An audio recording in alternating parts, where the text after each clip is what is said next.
Okay, Mr. Tharoor, thank you very much for your time.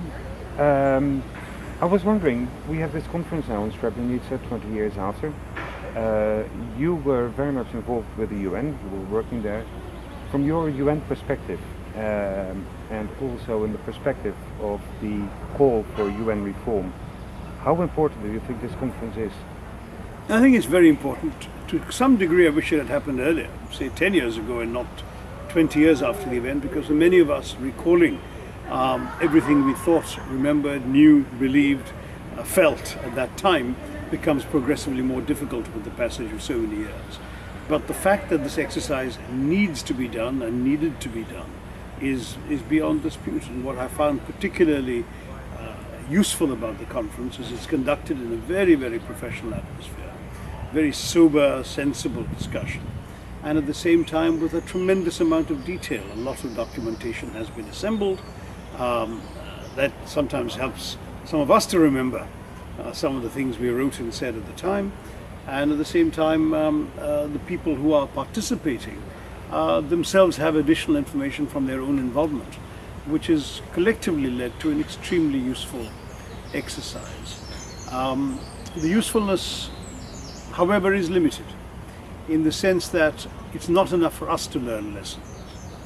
Lessons must be learned by those who might make such decisions in the future. And it's not clear that that will happen because they're not the ones around the table. Everybody here exercised a certain responsibility at the time. But when tomorrow's next crisis comes along, would, for example, the Security Council again find it convenient to shove peacekeepers in where there is no peace to keep? Would there again be doctrinal disputes about dual keys and conflicts of authority between different organizations? Would there again be fundamental issues about deployment patterns versus the use of force? These are the things that ideally those making the decision, say in the Security Council or the highest echelons of the UN Secretariat or of NATO, would need to be familiar with. So I certainly hope that the product of this deliberation is taken seriously by those who might make similar decisions in the future. And that is the only thing I wish I could be more confident about.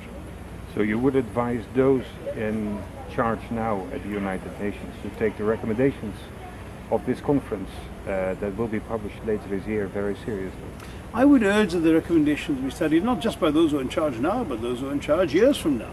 I mean, the value of such an exercise is that it is a portrait of a particular period of time, but its lessons are valid for the indefinite future. And certainly, I think there are some of these core principles that need to be laid out, which in my view will remain valid as long as governments are going to be making such decisions. I mean, there is a problem, for example, that the Security Council finds itself very often making decisions on resolutions as a diplomatic end in themselves, rather than worrying about the operational feasibility of a resolution.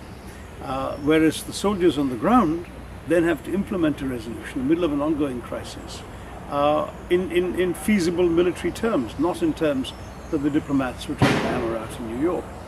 These sorts of things, if governments can be made aware of what the consequences are in terms of human lives, perhaps they won't make these mistakes again. But it's a big perhaps. Mr. Tharoor, thank you very much for your time. Thank you.